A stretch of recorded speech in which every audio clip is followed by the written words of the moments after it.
तो मेरा ये बैच जो है ये सभी बच्चों के लिए है जो हमारे स्टूडेंट हैं, चाहे वो जीएस फाउंडेशन के हों, चाहे वो कॉन्सेप्टर में, क्योंकि मैं आप लोगों को बहुत मिस कर रहा था। और आपको पता होगा कि ओजांग गुरुकुल का एक नया कैंपस बन चुका है नोएडा में, तो उसको बनाने के दौरान मैं रात दिन उसमें डूब गया था। वो मेरी पूरी कल्पना, मेरी इमेजिनेशन था, और जैसा मैं चाहता था लगभग मैंने उसी तरह से बनाया। और आज गुरुकुल के बच्चे लगातार बहुत अच्छा कर रहे हैं। मुझे गर्व का विषय है कि दुनिया के और भी कोचिंगों के जो बच्चे हैं भारत की, वो उस दिन 15 अगस्त को एंजॉय कर रहे थे आराम से। हमारे बच्चों ने इतने अच्छे कार्यक्रम किए, खुद ही वो स्वतः स्फूर्त होकर उन्होंने बहुत अच्छा काम किया। तो लगातार मैं आप लोगों को बहुत मिस कर रहा था कि कैसे मैं आप लोगों से जुड़ूं, क्योंकि आप लोगों से बातचीत करना, आप लोगों को कुछ बताना, आपकी सफलता में भागीदारी करना, वो व्यक्तिगत रूप से मुझे बहुत अच्छा लगता है। राइट, मैं हमेशा चाहता हूं कि आपके बीच में रहूं। तो मुझे एक चीज समझ में आया कि सारे टीचर अपने अपने सब्जेक्ट के साथ जस्टिफिकेशन कर रहे हैं, अच्छा पढ़ा रहे हैं। तो मैं क्या करूं कि मैं वैल्यू एडिशन कर सकूं। तो मुझे याद है कि मैंने एक वादा किया था कि मैं कुछ इंपॉर्टेंट एस्से के बारे में आपसे बात करूंगा। राइट, कि कैसे हम भारत की चीजों को लेकर चल सकते हैं।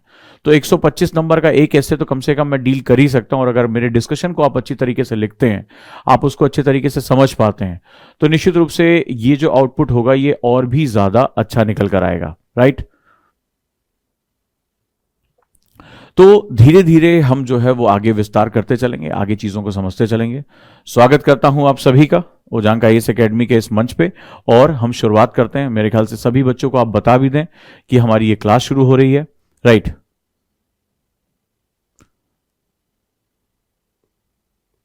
पूजा ने लिखा है आपसे कनेक्ट होते हैं तो लगता है कि पढ़ाई हो रही है। होनी भी चाहिए, क्योंकि मुझे रिजल्ट के लिए बहुत मेहनत हम लोग कर रहे हैं। आरएफआर का बैच अगर आप लोगों में से जितने लोगों ने ज्वाइन किया होगा तो कितना बड़ा इनोवेशन है। अब एक इनोवेशन और लेकर आ रहा हूं मेंस को लेकर, लेकिन उससे पहले जरूरी है कि हम चीजों को समझ सकें, हम चीजों को जान सकें। तो स्वागत करता हूं आप सभी का। राइट, और यहां से हम शुरुआत करते हैं। मेरे एक पढ़ाने का तरीका, जो लोग मुझे नहीं जानते हैं पढ़ाने के तरीके में, कि मैं डिस्कशन पे बहुत फोकस करता हूं। अगर आप इंडिया वे देख रहे होंगे तो हम एक छोटा सा वर्ड पकड़ते हैं, और एक मैंने नया नारा दिया है, हैंडल विद केयर। जैसे हमारे सामान पे लिखा होता है ना कि बहुत ध्यान से इसको हैंडल करो, इसको बहुत ध्यान से पकड़ो। तो यूपीएससी में एक चीज याद रखना, अगर कॉन्सेप्ट को डेवलप करना चाहते हो तो हैंडल विद केयर, यानी जो शब्द तुम्हारे सामने आ रहे हैं उसको बहुत ध्यान से, उसको सिर्फ जान के ऐसे निकलने मत दो, उसको पूरी गहराई से जानो। जैसे उस दिन अगर आपने देखा होगा द राइजिंग पावर, हम कितना कैजुअल होकर इस्तेमाल करते हैं कि इंडिया राइजिंग पावर है, लेकिन राइजिंग पावर का क्या मतलब होता है, किसके कितने डायमेंशन है। फिर हमने उस दिन स्ट्रैटेजिक कल्चर, पूरी क्लास घूमते हुए वहीं पर आकर खत्म हो गया स्ट्रैटेजी कल्चर, और अगले दिन आपने देखा कि न्यूज़पेपर में आ गया कि भैया भारत की अर्थव्यवस्था पर कैपिटा इनकम 7 गुना बढ़ जाएगी। तो डिस्कशन इतना एडवांस लेवल पे चल रहा है कि आप जो भी हम बातचीत कर रहे हैं वो आएगा। और आज भी इंडिया वे में देखना कि अभी कल हमने डिस्कस किया, आज अखबार में वर्ड के वर्ड वैसे के वैसे आ गया है। तो ये जो डिस्कशन की पावर होती है वो बहुत पावरफुल सेगमेंट होता है। तो आप लोग भी जब मेरी बात को सुना करिए, तो सिर्फ सुनना नहीं है, उसको लिखते रहा करिए, उसको फ्लो चार्ट बनाइए, उसको समझने की कोशिश करिए। जैसे अभी मैंने बात कही कि यूपीएससी में हैंडल विद केयर बहुत इंपॉर्टेंट है, यानी कोई भी शब्द आ रहा है तो उसको पूरी तरह से अगर तुमने समझ लिया तो वो आ गया। जैसे कल मैंने बात किया तो क्लास में बहुत से बच्चों को ही नहीं पता था, बैंक शब्द हमने कितनी बार सुना, बैंकिंग। अब बैंक शब्द का सही मतलब क्या है मोस्टली क्लास में किसी को नहीं पता कि बैंक होता क्या है। किसी ने कहा पैसा छापता है, किसी ने कहा पैसा बढ़ा देता है। तो वो चीज हमें पता ही नहीं है कि हम इससे क्या, और एक खबर को मैंने कितने आयाम से जोड़ दिया वहां पे। ये पावर अगर तुमने जनरेट कर ली, यूपीएससी तुम्हारा है। यूपीएससी में क्वेश्चन करना तुम्हारे लिए मजाक बात हो जाएगी कि अरे आराम से हो जाएंगे। लेकिन ये ध्यान रखना, इसके लिए तुम्हें एक्टिव लर्निंग करनी पड़ेगी, लगातार उसको लिखना पड़ेगा। सुनने से कोई भी फायदा नहीं होगा, 80% आप 24 घंटे के अंदर भूल जाओगे। मैं बार बार आपको यही चीज बता रहा हूं। राइट, अब ये इसलिए भी कह रहा हूं क्योंकि इंडिया 2030 बेसिकली एक डिस्कशन डॉक्यूमेंट है।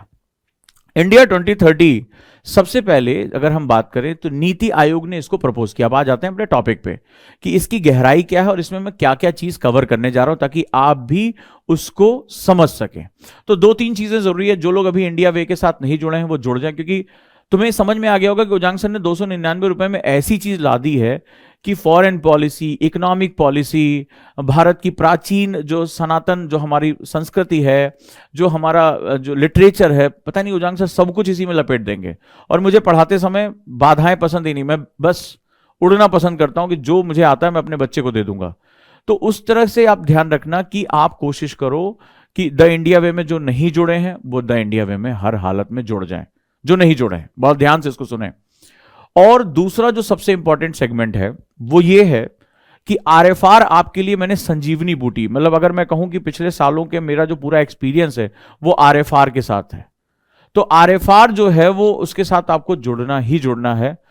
अगर चाहे इस साल दे रहे हो चाहे अगले साल दे रहे हो, अगर अगले साल दे रहे हैं उसके अगले साल दे रहे हैं तो भी आपके पढ़ने की गति कई गुना बढ़ जाएगी। जब हम किसी क्वेश्चन के साथ चले जाते हैं तो क्वेश्चन की एक साइकोलॉजी होती है, वो सारी की सारी साइकोलॉजी, राइट, तो वो अपने आप हो जाएगा। अब जैसे लिखा कि घर में पैसे नहीं मिल पा रहे, गिन्नी तुम्हें पता है कि अगर तुम शायद मुझे बहुत लंबे समय से नहीं जानती हो, मेरे सामने कोई पैसे का रोना रोता है ना तो मुझे वाकई में लगता है कि वो झूठा है।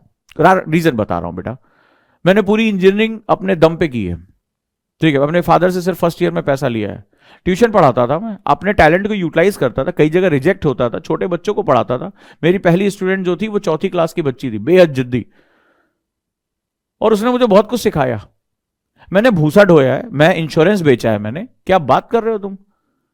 सवाल यह है कि आपको पैसा मांगने की आदत हो गई है, पैसा कमाने की आपको आदत ही नहीं है। और आज पैसा कमाने की जो मेरी आदत है वो मेरे अंदर इतना स्वाभिमान पैदा, किसी भी बुरी से बुरी स्थिति में आ जाऊं मुझे डर ही नहीं लगता, क्योंकि मुझे पता है कि मैं अपना जीवन आराम से चला लूंगा।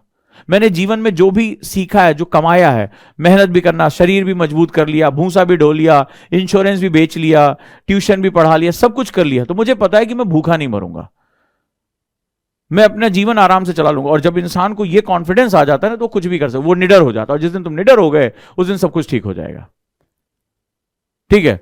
तो बहुत कुछ ऑनलाइन आप कर सकते हैं। गिन्नी ने कहा पापा घर से बाहर नहीं जाने देते। आज की डेट में सोशल मीडिया के माध्यम से मान लो तुमने एक चैनल खोल के लोगों को बढ़ाना शुरू कर दिया, उस चैनल से तुम्हें रेवेन्यू आ जाएगा। 199 299 रुपए का रेवेन्यू कमाना बहुत आसान काम है। तुम ये सोच ही नहीं रही हो कि तुम्हें पापा नहीं दे रहे हैं, पापा घर से बाहर नहीं जाने दे रहे हैं। बहुत से ऐसे बच्चे हैं जो दिव्यांग है मेरे, वो अपने घर पे बच्चों को, वो जा नहीं सकते ट्यूशन पढ़ाने, अपने घर पे बच्चों को बुला के पढ़ाते हैं। और हमारे घरों में हमें 5-10 रुपए तो हमें छोटे थे तब मिल जाया करता था, हम गुल्लक में रख लेते। 299 रुपए आपने जमा नहीं किए, इसका मतलब आप फजूल खर्ची करते। इतने पैसे तो हमें शादी ब्याह कहीं भी जाओ शगुन के लिफाफे में मिल जाते हैं। क्या बात कर रहे हो आप लखनऊ में रहती हो, राजधानी में रहती हो, पर कैपिटा इनकम आपकी बहुत अच्छी होगी, किसे समझा रहे हो? तो ये सारी चीजें जो आप कह रहे हो कि पापा घर से बाहर नहीं निकलने देते, पैसे नहीं देते, ये सब मिथ्या है। 299 रुपए से ज्यादा तो आप इस इंटरनेट का रिचार्ज करा लेते हैं।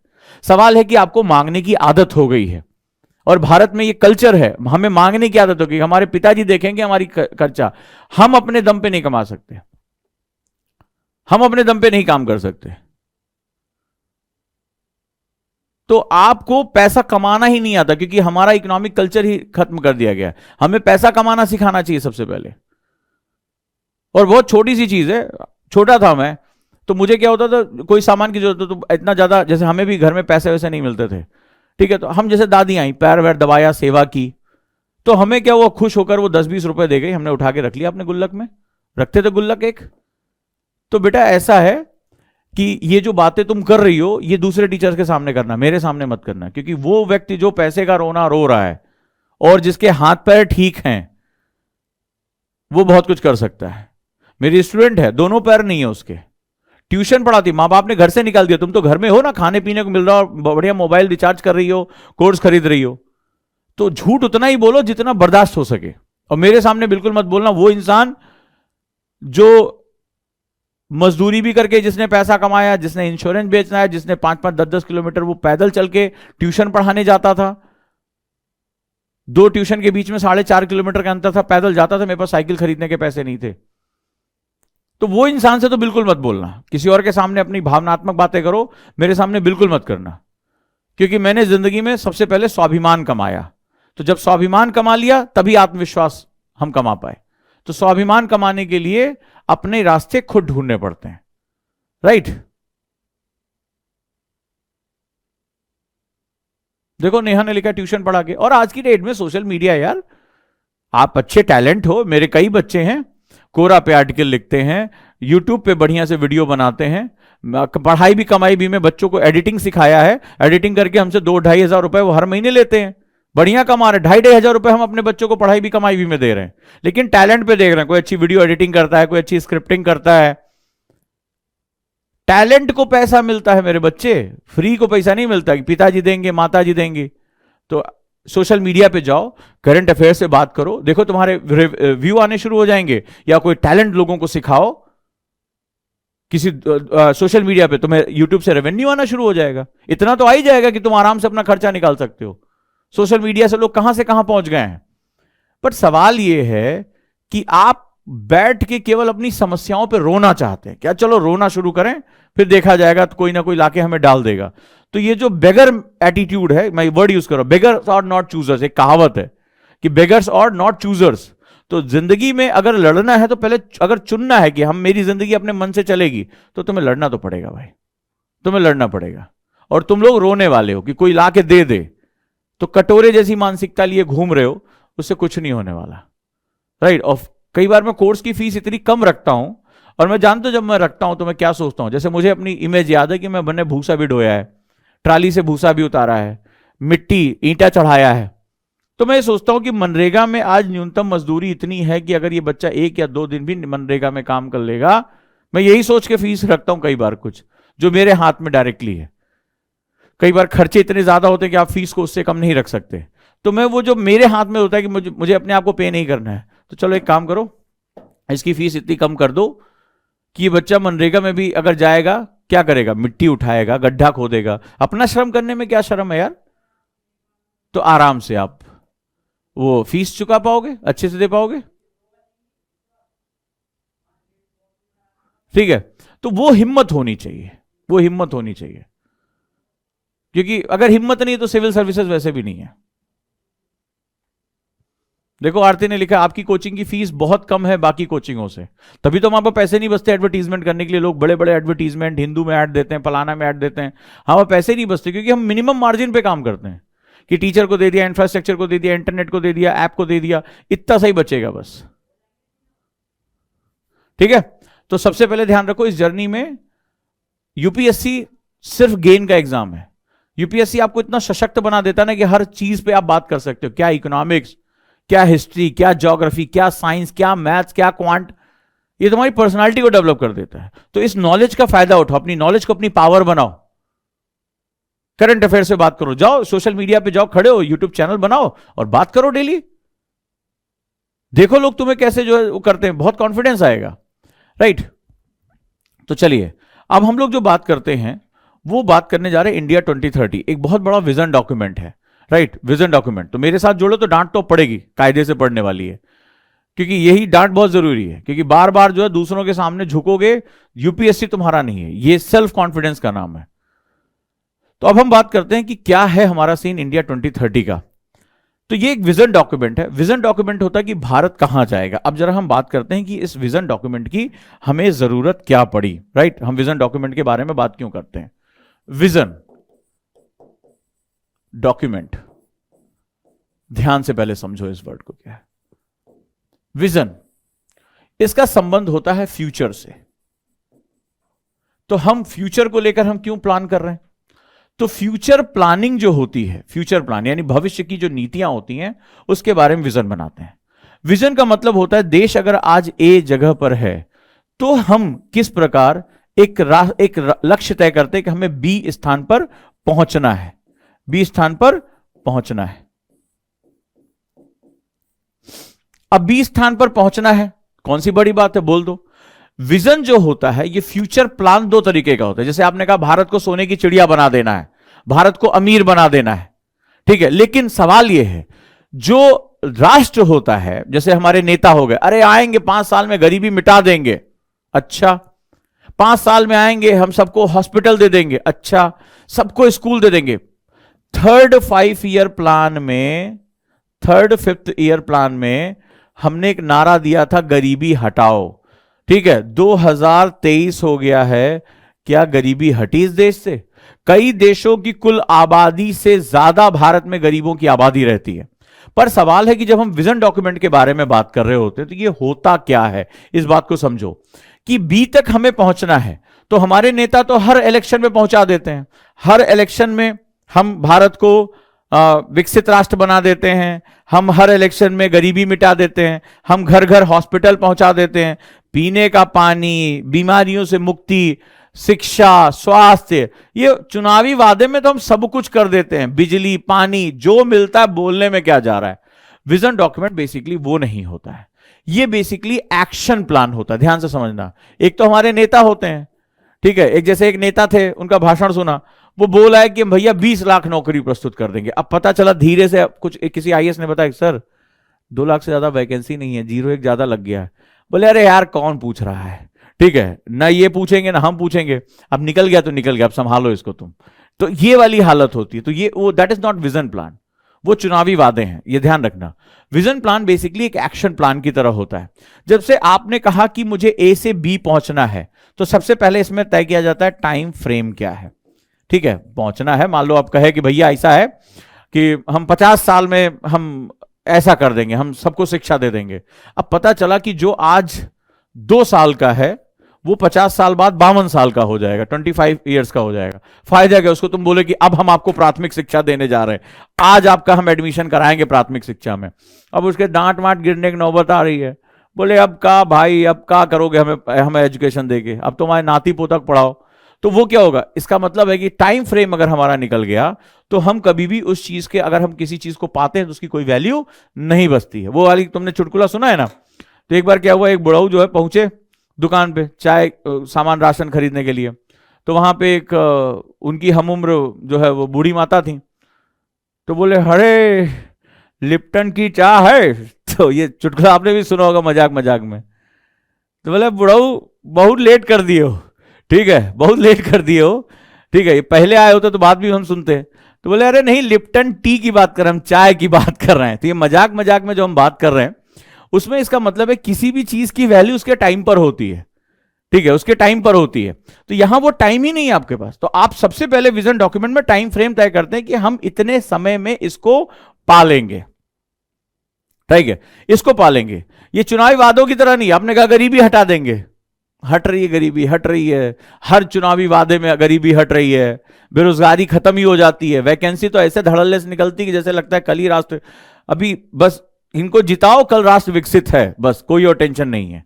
तो ये बेसिकली टाइम फ्रेम, इसमें सबसे इंपॉर्टेंट वर्ड होता है कि टाइम फ्रेम हमारा क्या है। उसके बाद होता है रिसोर्स का मैनेजमेंट, ठीक है, रिसोर्स, क्योंकि जो भी चीज होती है जब हम एक्शन प्लान बनाते हैं तो रिसोर्सेस के बारे में बात करते हैं, रिसोर्स संसाधन। जैसे आपने कहा कि भैया ठीक है स्कूल में सबको एजुकेशन दे देंगे, अब आपके पास स्कूल्स कितने हैं, एनरोलमेंट्स कितने हैं, आपके स्कूल कनेक्टेड हैं कि नहीं, स्कूल के साथ टॉयलेट फैसिलिटीज है कि नहीं, स्कूलों के लिए टीचर है कि नहीं, क्योंकि ये क्या है, ये रिसोर्स है पूरा। आपने कह दिया सबको शिक्षा दे देंगे तो ये नेतागिरी में तो चल जाएगा, एक्चुअल में ये नहीं चल पाएगा कि वो टीचर्स कहां से आएंगे, वो भर्ती कहां होंगी, सैलरी कहां सेट होगी, इतना इंफ्रास्ट्रक्चर है कि नहीं है, टॉयलेट्स कैसे बनेंगे, कैसे एनरोलमेंट होगा, कैसे जागरूकता आएगी, कैसे टारगेट्स पूरे किए जाएंगे, ग्राम सभाओं तक को क्या टारगेट दिए जाएंगे। तो ये पूरा एक एक्शन प्लान तैयार किया जाता है कि हम किसी मकसद को पाना चाहते हैं तो उसके लिए ये बहुत ही इंपॉर्टेंट सेगमेंट हो जाता है, ठीक है। ये जब हम उसको कि हमें ये चीज अचीव करनी है। अब सवाल है कि ये हमारा विजन डॉक्यूमेंट है, यानी ये फ्यूचर प्लान है, एक्शन प्लान है, और सबसे बड़ी बात ये टाइम फ्रेम के साथ जुड़ा हुआ है। अब आप क्वेश्चन करेंगे जब ये टाइम फ्रेम के साथ जुड़ा हुआ है, हम 2023 में हैं, ठीक है, हम कह रहे हैं कि हर मंच पर बात हो रही है कि 2047 में हम भारत को विकसित राष्ट्र बना देंगे, तो ये विजन डॉक्यूमेंट 2030 के लिए क्यों है और 2047 क्या है, ये हम जरा बात करते हैं, राइट। अब जरा ध्यान से देखो, ठीक है, अब इसमें तुम्हें कुछ चीजें समझनी पड़ेंगी और ये प्रश्न तुम अपने दोस्तों से भी पूछना। तो पता है ना कि मैं दोस्ती तोड़वा देता हूं, क्योंकि मेरे स्टूडेंट जो हैं बहुत लॉजिकल क्वेश्चन पूछना शुरू कर देते हैं, वो तर्क करना शुरू कर देते हैं, और यही हमारी सबसे बड़ी पावर है। तो जब जैसे दूसरे इंस्टीट्यूट के बच्चों के पास पहुंचते, बोले ऐसा क्यों है, वैसे छाप दिया होगा, नहीं कोई टाइम मिला होगा, बीच में डाल दिया, तो वो फिर कई मेरे बच्चों ने चैट वैट भी भेजी दूसरी कोचिंगों को, जो बड़े, अरे हमारी कोचिंग कहाँ हो, जांग में एडमिशन ले लियो, हमारे लिए होते, ठीक है, बड़ी बड़ी मोटी मोटी किताब देते हैं, तो वो छोटे छोटे जवाब नहीं दे पाते। तो मैं दोस्ती तोड़वाने में बड़ा माहिर हूं। तो खैर इस मामले में, क्योंकि जैसे ही वो उनका घमंड टूटता है दोस्ती टूट जाती है। तो मेरा बच्चा लॉजिकल बात करता है, तो लॉजिकल की बात करें हम जरा कि 2030 ही क्यों, जाके क्वेश्चन पूछना कि विजन डॉक्यूमेंट 2030 ही क्यों, ठीक है, 2030 ही क्यों। तो 2020 एक ईयर था जब भारत के पास सबसे ज्यादा यूथ पॉपुलेशन आ गई थी, यूथ पॉपुलेशन आ गई, सबसे ज्यादा यूथ पॉपुलेशन आ गई। ठीक है, ध्यान से सुनना इसको। 2020 भारत सबसे युवा देश में एंटर कर गया। एक कॉन्सेप्ट होता है किसी भी आबादी को, जो आज यूथ है वो कल बूढ़ा होगा, 20 साल 25 साल बाद 30 साल बाद वो प्रौढ़ हो जाएगा। ठीक है, वो ओल्ड एज की तरफ बढ़ना शुरू हो जाएगा। तो यूथ का मतलब होता है वो एक मार्केट है, वो युवा है, वो शक्ति है, वो सबसे अच्छी लेबर है। अब बहुत सही पूछा, शाबाश बेटे। अब होता क्या है, 2047 एक वर्ड आता है, शाबाश बेटे, ये बच्चे ने चीजें को सीखा है, बहुत बढ़िया नेहा, बहुत बढ़िया। इसको मैंने सिखा रखा है तुम्हें, demographic window of opportunity, demographic window of opportunity, यानी जनांकीय अवसरों की खिड़की। क्या बोलते हैं इसको? जनांकीय अवसरों की खिड़की। अब यह जनांकीय अवसरों की खिड़की किसी भी राष्ट्र के लिए बहुत ही महत्वपूर्ण होती है। जैसे चीन के लिए था, 1947 के बाद जनांकीय अवसरों की खिड़की उसके ऊपर खुल गई। आबादी उसकी बहुत ज्यादा थी, इसलिए लंबे समय तक उसकी खुली। अब देखो चीन की वो खिड़की बंद हो रही है, यूरोप की खिड़की ऑलरेडी बंद हो चुकी है, उसकी जो युवा जो उसकी युवा आबादी थी वो डिस्टर्ब हो चुकी है, वो पूरी तरीके से डिस्टर्ब हो गई है। अब ये जो खिड़की है वो भारत के ऊपर खुल रही है। तो जनांकीय का मतलब होता है, डेमोग्राफी जो वर्ड होता है, इसके ऊपर डिपेंडेंसी रेशियो, डिपेंडेंसी यानी आश्रितता अनुपात बहुत कम होता है। डिपेंडेंसी रेशियो इसके ऊपर बहुत कम होता है, आश्रितता कम होती है। आश्रितता किसकी? न बच्चों की आश्रितता होती है, न वृद्धों की आश्रितता होती है। ठीक है, इन दोनों पे, यानी हमारे माता पिता जो बूढ़े हो गए उनका भी डिपेंडेंसी कम होती है, बच्चे नहीं होते हैं। तो ये डेमोग्राफी जो होती है, जनांकीय जो शब्द होता है, ये वो अवस्था होती है जब आपके ऊपर आश्रितता न्यूनतम होती है।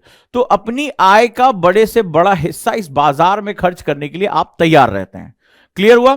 तो ये खिड़की जो होती है ये परम्यूटेशन कॉम्बिनेशन से आती है। एक क्रम होता है कि राष्ट्र में बहुत लंबे समय बाद बच्चों की आबादी होती है पहले, तो राष्ट्र को बहुत पैसा खर्चा करना पड़ता है, अपने बच्चों के स्वास्थ्य का ध्यान रखना पड़ता है, शिक्षा का।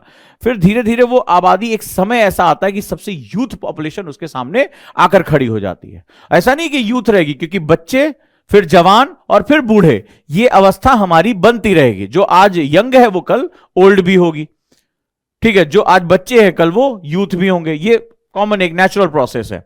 तो अब हुआ क्या कि ये जो हमारे सामने इनपुट आया, ये जो खिड़की है, जो डेमोग्राफिक विंडो ऑफ अपॉर्चुनिटी की जो खिड़की है, ये भारत के ऊपर 2020 में अगर हम बात करें तो पूरी तरीके से ये 2000 में ही इसने खुलना शुरू कर दिया था, क्योंकि ये समय के साथ खुलती है। 2020 में ये बिल्कुल हमारे लिए एक युवा आबादी की संभावनाओं के रूप में खिल गई। 20 साल 18 साल की जो सबसे बड़ी आबादी वो भारत में आ गई। लेकिन 2030 क्यों, ये सवाल है। तो जो 20 साल और 18 साल की जो एज है हमारी, वो एज ऐसी है जब आप हायर एजुकेशन ले सकते हैं, आप बहुत युवा होते हैं। लेकिन इस एज में ना तो आपके पास एक्सपीरियंस होता है, ना आपके पास कोई आप डिग्री भी आपके पास नहीं होती है। आप भी न्यूनतम 21 साल में तो आप आईएएस का एग्जाम दे सकते हैं। जो एवरेज एज है यूपीएससी की वो 26 साल है। तो ये एक अनुमान लगाया गया कि 18 में हमारे पास संभावनाएं पूरी खुल गई हैं। लेकिन जब ये आबादी 2030 में पहुंचेगी, 2020 में तो यूथ हो गई, लेकिन जो 30 ईयर से 40 ईयर का जो रेशियो होता है वो सबसे ज्यादा प्रोडक्टिव होता है। अब मेरे वर्ड को ध्यान रखना कि इस विंडो में जो प्रोडक्टिव एज होती है, प्रोडक्टिव एज, अब 18 साल में आईएएस भी नहीं है, 18 साल में आप कोई बहुत हाई प्रोफाइल नौकरी भी नहीं ले पाते, 18 साल में आप जो है पीएचडी भी नहीं कर पा रहे हैं, रिसर्च भी नहीं कर पा रहे हैं। हाँ, 18 साल में आपके बहुत से लक्षण जो है वो क्लियर हो जाते हैं। आप पढ़ने में अच्छे हैं, आप किसी इंस्टीट्यूट में चले गए, आपने आईआईटी क्रैक कर लिया, नीट क्रैक कर लिया, आपने जो है तैयारी करना शुरू कर दिया, आप मैथ्स में बहुत अच्छे हैं, आप जो है अपना डांस बहुत अच्छा है, आप अच्छा जो है लिखते हैं, ये सब कुछ आपने बहुत अच्छा कर लिया। क्लियर? लेकिन जो आपकी सबसे प्रोडक्टिव एज है, जो राष्ट्र आपकी चीजों पे बात करेगा, मान लीजिए 25 साल की एज में आप आईएएस बन गए, 24 साल में आप आईएएस बन गए, तो आप ट्रेनिंग व्रेनिंग पूरी करके आप 30 तक जो है वो बढ़िया से फील्ड में काम करने लगे, बहुत सी समस्याओं का सॉल्यूशन करने लगे। आपका 30 साल तक आप आईआईटी क्रैक करके अच्छे सीनियर लेवल पे आप इंजीनियर बन गए, मैनेजर बहुत अच्छे बन गए आईआईएम से जो है पढ़ाई करने के बाद। तो आपका जो टैलेंट है जो निकल कर आता है वो 30 to 40 एज में निकल कर आता है, और आप बेस्ट अपना परफॉर्म कर रहे हो, क्योंकि अब आपकी एजुकेशन में एक्सपीरियंस जुड़ जाता है, आपको नए नए तरीके सूझते हैं। ये एज ऐसी होती है जहां आप अपने आप को झोंक कर काम करते हैं, क्योंकि शरीर इस समय ऑप्टिमाइज होता है। इससे पहले दिमाग में बहुत सी चीजें चल रही होती हैं, पढ़ाई भी कर लिया तो प्यार मोहब्बत में पड़ गए, गेम्स में पड़ गए, एडिक्शन में पड़ गए। लेकिन 30 से 40 की एज जो होती है जिम्मेदारियों की भी एज होती है, और इंसान को सेल्फ रियलाइजेशन शुरू हो जाता है।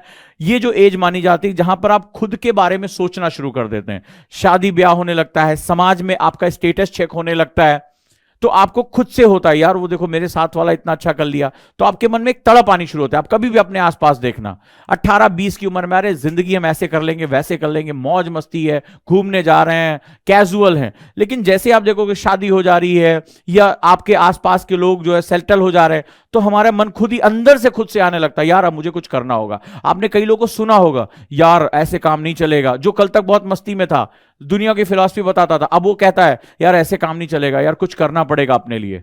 तो अब क्या होगा, उसके अंदर सेल्फ रियलाइजेशन यानी जिम्मेदारी आनी शुरू हो जाती है, और ये सबसे प्रोडक्टिव एज मानी जाती है, one of the most productive age मानी जाती है।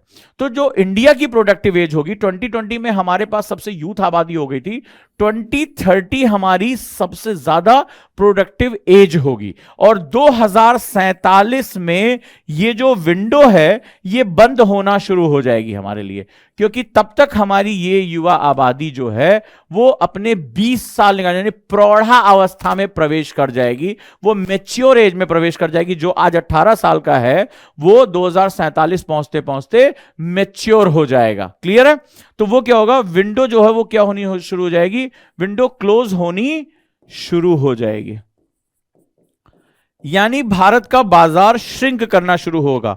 तो भारत को बहुत तेजी से 2047 तक सारे प्रयास करने होंगे, और सरकारों को नहीं लोगों को भी, कि किसी भी हालत में राष्ट्र का उत्पादन बढ़ जाए, इंफ्रास्ट्रक्चर बन जाए, बिजली बन जाए, स्वास्थ्य सेवाएं, ये सब कुछ हमारे साथ जुड़ जाए, क्योंकि उसके बाद भारत की संभावनाएं खत्म हो जाएगी और अफ्रीका के ऊपर ये विंडो खुलनी शुरू हो जाएगी।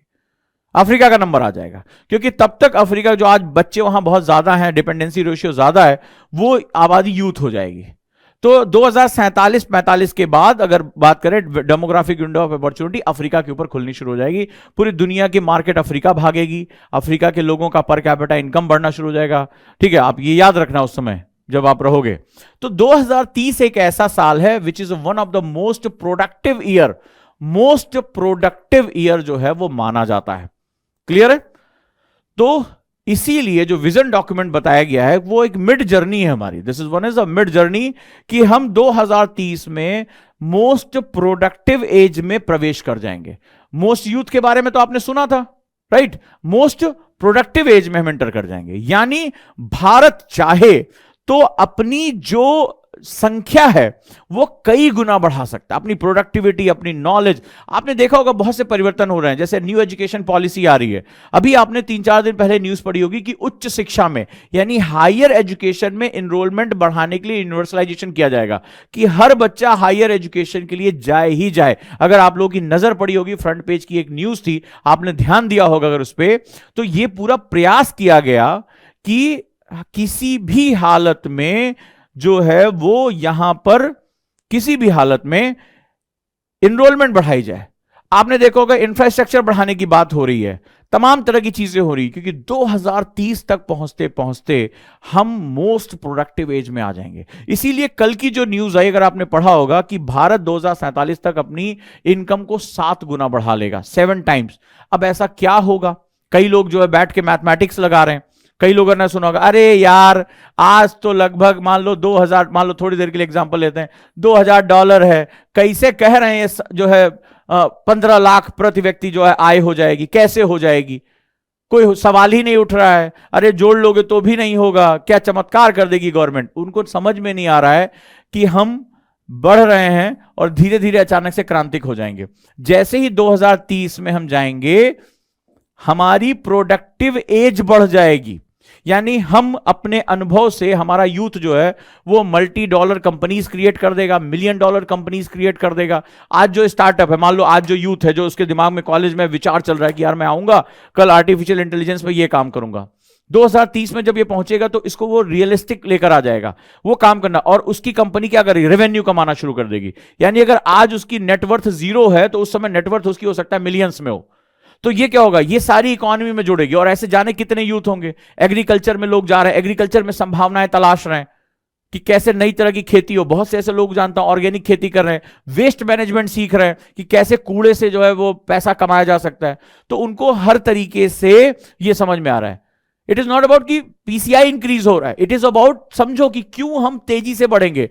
आज हम अगर बात करें तो आज के हिसाब से हम मुश्किल से 3 गुना बढ़ पाएंगे, 3 गुना आज के हिसाब से जो हमारा ग्रोथ है। तो कल जो न्यूज आई थी उस न्यूज में बोला 7 गुना बढ़ जाएगा। तो तुम्हारे मन में आएगा कैसे यार फालतू बातें कर रहे हैं 7 गुना, क्योंकि 2030 एक ऐसी विंडो खुलेगी जहां हमारा मोस्ट प्रोडक्टिव एज में हम एंटर कर जाएंगे। जो यूथ आज सोच रहा है, स्टार्टअप करने की सोच रहा है, जो आज पढ़ाई कर रहा है, जिसके मन में सपने हैं, जैसे मान लो आज हो तो आज 2023 में आप आईएएस बनने के सपने देख रहे हो, आप 2030 तक आप में से बहुत से लोग आईएएस बन चुके होंगे, आईपीएस बन चुके होंगे, सिविल सेवा में जा चुके होंगे, उनकी इनकम बढ़ चुकी होगी, उनकी जो नॉलेज है वो समाज में अपना कंट्रीब्यूशन उनका बढ़ा चुके होंगे। तो 2030 में जो यूथ है वो बहुत बड़ी संख्या में प्रवेश करके भारत की प्रोडक्टिविटी को बढ़ा देगा। और जैसे ये प्रोडक्टिविटी बढ़ेगी, हमारी मोस्ट प्रोडक्टिव एज में हम एंटर करेंगे, वैसे ही यहां पर क्या हो जाएगा, हमारा जो क्यूमुलेटिव इफेक्ट बोलते हैं ऑफ इकोनॉमी, यानी बहुत प्रभावी जो है हमारा सेगमेंट है, वो यहां पर बढ़ जाएगा। राइट, इसीलिए विजन डॉक्यूमेंट में क्या कहा गया, 2030, क्योंकि भारत प्रोडक्टिव एज में, और यहां से जो हम कमाना शुरू करेंगे उसी आधार पर 2047 में कहा गया कि भारत तीसरी सबसे बड़ी अर्थव्यवस्था बन जाएगा। तो लोग कह रहे हैं भैया मजाक चल रहा है, मजाक नहीं चल रहा है, ये क्यूमुलेटिव इफेक्ट है। 2030 के बाद हमारी गति कई गुना बढ़ जाएगी। आज के हिसाब से उसके मत देखो, क्योंकि हम अभी प्रोडक्टिव एज में एंटर नहीं कर पाए हैं। समझे, ये बात आज समझ में आई, कुछ नया कॉन्सेप्ट मिला तो लगा तो यार कुछ कम से कम थैंक यू तो भेज दो, कुछ नया बताया हो कि कैसे वो चमत्कार होगा, कैसे हम तीसरी सबसे बड़ी अर्थव्यवस्था बन जाएंगे, कैसे हम अगर हमारा आज के हिसाब से देखें तो केवल 3 गुना हमारी पर कैपिटा इनकम बढ़नी चाहिए, 7 गुना कैसे बढ़ जाएगी। 2030 हमारा मोस्ट प्रोडक्टिव एज कन्वर्ट हो जाएगा। क्लियर है,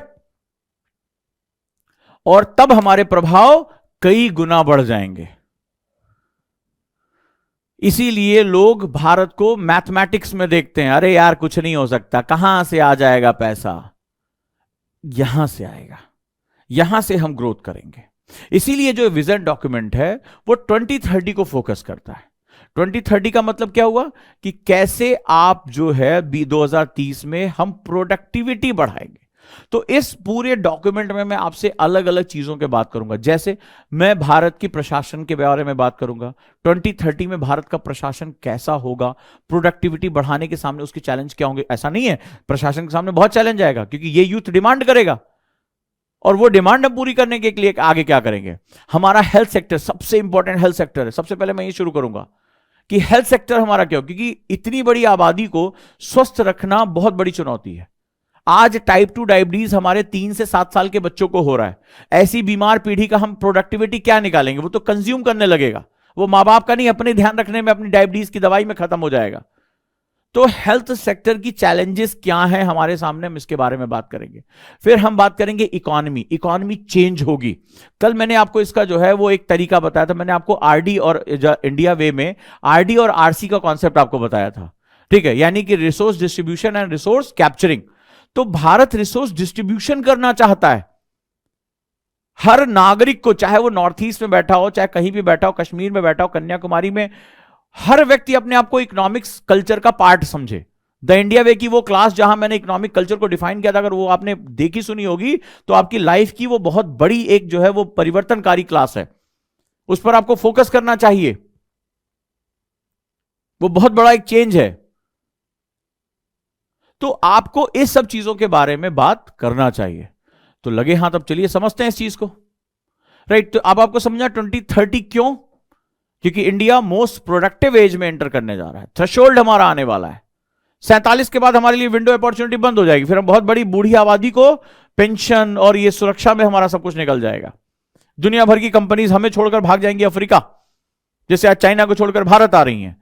तो ये लॉजिकल डॉक्यूमेंट समझने की कोशिश करिए, और कोशिश करिए कि किसी भी तरीके से कुछ बैच तो आपके पढ़ाई का एक हिस्सा होना ही चाहिए। बहुत बहुत ध्यान रखना। पहली बात तो आपको ये पता होगा कि सभी बैचेस में जो हमारे ये सामने लिखे हैं 50% कुछ घंटे शेष बचे हैं।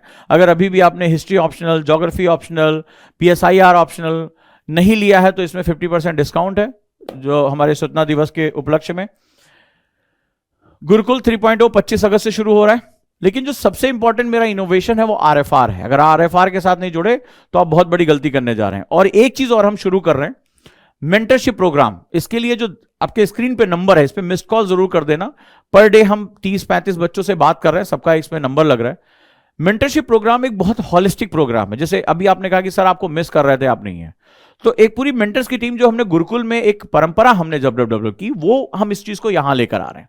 ठीक है, तो यहां पर हम इसके लिए बात करेंगे कि आपको कैसे एक, जैसे हम यहां पे डेली शेड्यूल देते हैं पढ़ने के लिए, शाम को आपको इतना पढ़ना है, फिर चेक करते हैं कि आपने इतना पढ़ा कि नहीं पढ़ा, उस पर टेस्ट होते हैं आपके, जो है मेंटल, फिजिकल, आपके जो सारी चीजों पे बात करते हैं। इस मंथ ये पूरी तरह से फ्री है। आप मिस्ड कॉल करिए, अपना सेशन तय करिए और आप वहां पर चले जाइए कि भाई हम सर हमसे बात कर लें। ठीक है, अब क्या पूछा है, एसए सेशन कौन से बैच के लिए? सभी बैचेस के लिए, सभी बैचेस के लिए ये मेरी क्लास सभी बैच को मिलेगी इंडिया 2030, क्योंकि ये सिर्फ पढ़ाई से रिलेटेड चीज नहीं है। मेंस के इसमें क्वेश्चन होंगे, मैं जो जो सेगमेंट डील करूंगा, चाहे वो इकोनॉमी हो, हेल्थ हो, इंफ्रास्ट्रक्चर हो, गवर्नेंस हो, गवर्नमेंट हो, ठीक है, ये सारी चीजें जो मैं, फॉरेन पॉलिसी हो, ये सारी चीजें जो मैं, एजुकेशन, ये सारी चीजें मैं जो डिस्कस करूंगा, वो सारे के सारे आपके मेंस के लिए, एसए के लिए, और उससे भी ज्यादा जरूरी है भारत के प्रबुद्ध नागरिकों को तैयार करने के लिए। क्योंकि देखो, इससे पहले इंडिया वे की क्लास में मैंने डिस्कस किया था नैरेटिव, एक बच्चे बहुत अच्छा क्वेश्चन पूछा था। तो नैरेटिव हमें हमारा सेट करना पड़ेगा, हमें हमारा नैरेटिव खुद सेट करना पड़ेगा, और तभी सेट कर पाएंगे ना जब हम जागरूक होंगे। मेरे राष्ट्र की पोटेंशियल क्या है? कोई भी तुमसे कहते अरे यार 20 अभी कहां यार, वो जबरदस्ती SBI फालतू बात कर रहा है, 7 गुना कैसे बढ़ा लेगा पर कैपिटा इनकम, तो तुम भी कहोगे हाँ यार पर कैपिटा इनकम दुगनी होने में इतने साल लग गए, तो यार 2047 तक 3 ही गुना बढ़ पाएगा, इससे ज्यादा बढ़ ही नहीं पाएगा। क्योंकि तुम्हें पता ही नहीं कि 2030 में क्या होने जा रहा है। मोस्ट प्रोडक्टिव ईयर का मतलब क्या होता है, क्यूमुलेटिव इफेक्ट कैसे क्रिएट होगा, हमारी प्रोडक्टिव एज उस समय तैयार होगी। अब आप इसके बारे में डिस्कशन कर पाओगे, अब इसके बारे में आप बात कर पाओगे। आज जाके अपने बाकी जो दूसरे फ्रेंड्स हैं उनके बोलना कि why, what is the meaning of vision document, पहला क्वेश्चन ये पूछना। फिर दूसरा, व्हाई 2030, इंडिया 2030 विजन डॉक्यूमेंट जो दिया गया है वो 2030 क्यों दिया गया? आप यकीन मानो, अगर आपको कोई सेटिस्फैक्टरी आंसर मिल जाए तो बताना, नहीं मिलेगा आपको, क्योंकि वहां उनके इंस्टीट्यूट में ये सब डिस्कस ही नहीं होता है सिलेबस पढ़ो ना, ये पढ़ो खत्म करो। इतना इनोवेशन करने की हिम्मत नहीं है, वो वही पैटर्न चलता चला आ रहा है, सिलेबस पढ़ लीजिए हो जाएगा, यूपीएससी सिलेबस के बाहर कुछ नहीं पूछता है। तो हेल्थ के लिए नया दृष्टिकोण सिलेबस नहीं है।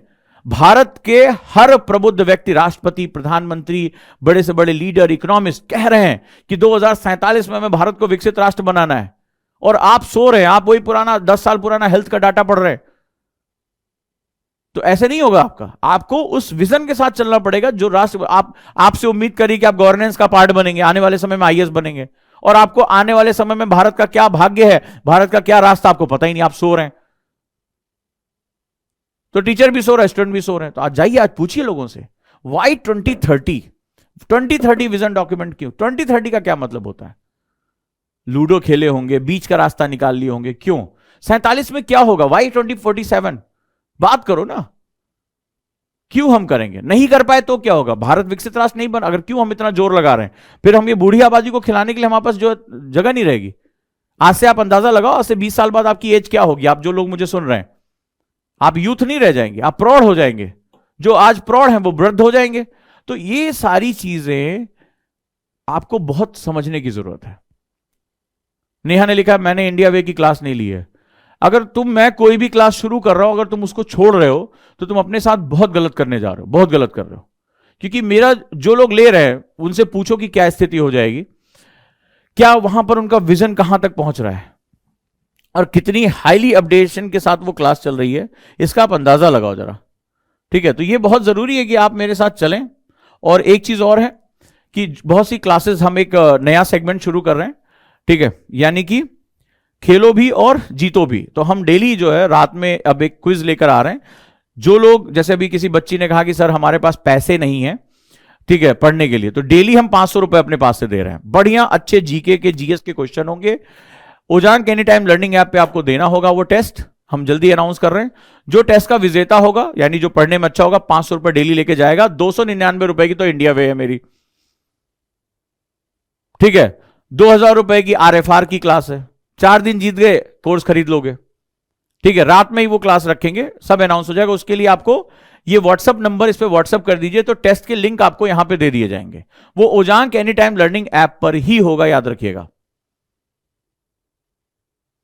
आरएफआर की क्लास यूट्यूब पे नहीं है, वो केवल कुछ ऐसे बच्चे जो सो रहे हैं उनको जगाने के लिए किया गया है। Ojaank any time learning app पे आरएफआर की क्लास है,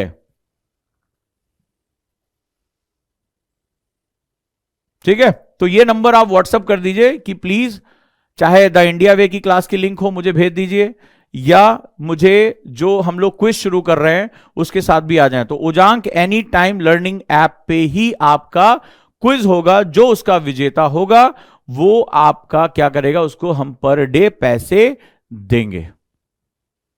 और जो लोग द इंडिया वे नहीं ज्वाइन कर पाए, 299 रुपए का बैच है, वो बहुत कुछ लूज कर देंगे, बहुत कुछ। आज की जो मेरी क्लास होगी द इंडिया वे की, देखना, बहुत समय बाद कोई ऐसा भारतीय है जो भारत के टर्म में विदेश नीति के बारे में बात कर रहा है। आज भगवत गीता और विदेश नीति को मैं मिक्स करके बात करूंगा, मजा आने वाला आज की क्लास में। तो आज की क्लास कैसी लगी मुझे फीडबैक जरूर दें। और ये जो आज मेरी क्लास में हर समय कुछ ना कुछ नया डिस्कशन, नया कुछ सीखने को मिलता है। वाई 2030 मजा आने वाला है। तो अगर मजा आया तो मुझे बताओ, ताकि मुझे भी उत्साह लगे कि हम अपने बच्चों को कुछ नया सिखा रहा हूं। आप लोगों के लिए इतनी मेहनत करता हूं, थैंक यू सो मच। और जो लोग सो रहे हैं ग्रुप में, उनको जगाओ कि हाँ क्लास बड़ी मजेदार हुई है, बहुत अच्छी हुई है। आज 2-3 नए पॉइंट सीखे हमने। कल सर हेल्थ के बारे में बात करेंगे, हेल्थ चैलेंजेस के बारे में बात करेंगे। और हेल्थ चैलेंजेस एक बार हम समझ गए तो और मजा आएगा। फिर उसके बाद मैं इकोनॉमी के बारे में बात करूंगा, आरडी और आरसी के बारे में, रिसोर्स डिस्ट्रीब्यूशन कैसे किया जाएगा, ठीक है। तो वो ये सारी चीजें तुम्हें बहुत हेल्प करने वाली हैं। आराम से 5-7 क्वेश्चन तो तुम्हें मेंस में आराम से मिलने वाले हैं। सारे टॉपिक्स एक से बढ़कर एक हैं, सभी मेंस के क्वेश्चन हैं, ठीक है। चलिए मिलते हैं फिर। सभी दोस्तों को जगाइए और अच्छे से बात करिए।